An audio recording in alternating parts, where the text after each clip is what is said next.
سهله وسريعه، بتاكليها بالعيش جميله جدا مع مخلل مع اي حاجه، فعلا خطيره بجد.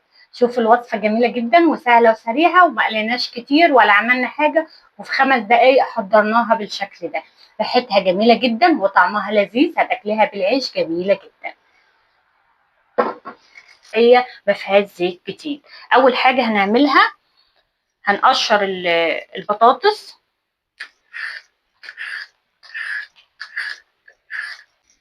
وهشيل دي من البتنجانه وابتدي اقشرها.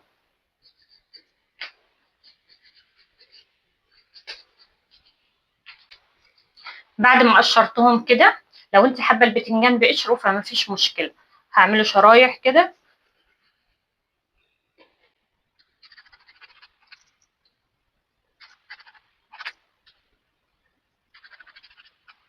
وابتدي اقطعه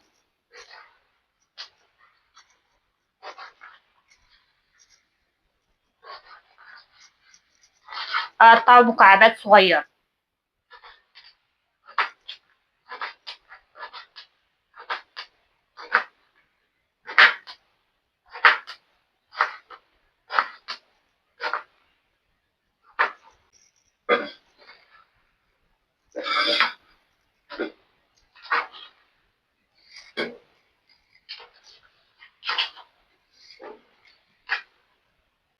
بعد كده هقطع برضو البطاطسايه،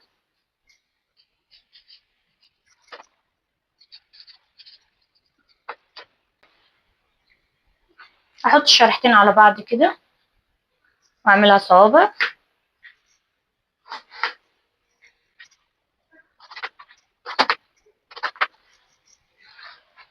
وبعدين اعملها مكعبات.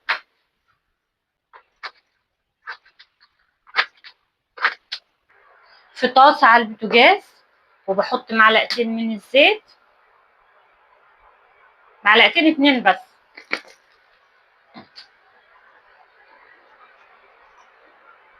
شوفوا، معلقتين 2 من الزيت. يبقى البطاطس بعد ما قطعتها مكعبات صغيره انا غسلتها، وبعدين هنزل بيها على طول.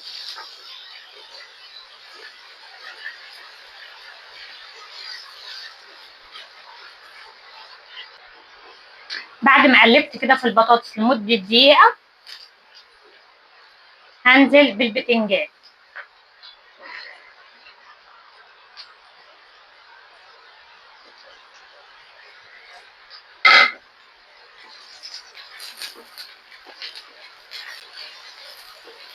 هقلب كده،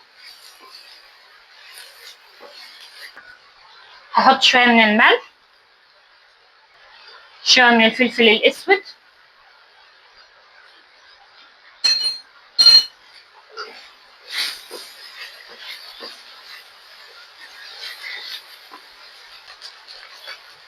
اول ما احس ان هي كده اخدت لون معايا، فكده خلاص انا ايه بقى، هحط عليها حبايه من الطماطم متقطعه مكعبات صغيره، وحبايه من الفلفل الاخضر متقطعه مكعبات صغيره، او لو حابه فلفل الوان مفيش مشكله.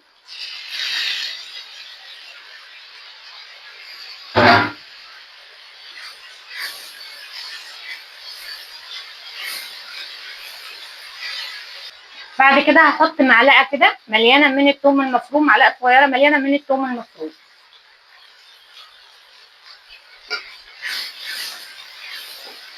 وهحط نص معلقه صغيره من الكزبره المطحونه،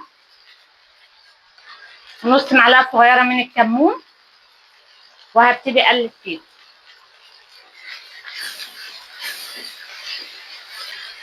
وبعد كده بقى نعمل الطشه الجميله بحوالي معلقتين كبار كده من الخل، وابتدي احطهم عليه.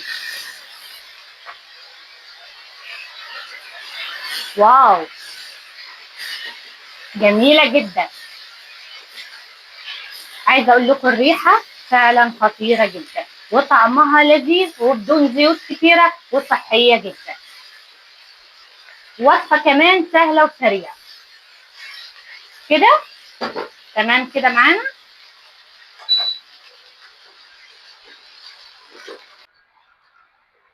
هنبتدي بقى نغرفها.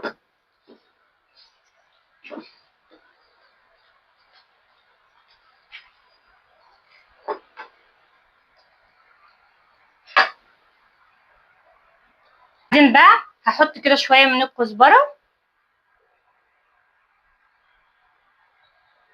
بيبقى طعمها جميل جدا الكزبره.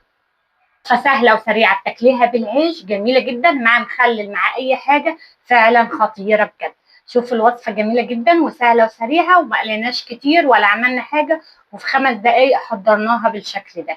ريحتها جميله جدا وطعمها لذيذ، هتاكليها بالعيش جميله جدا.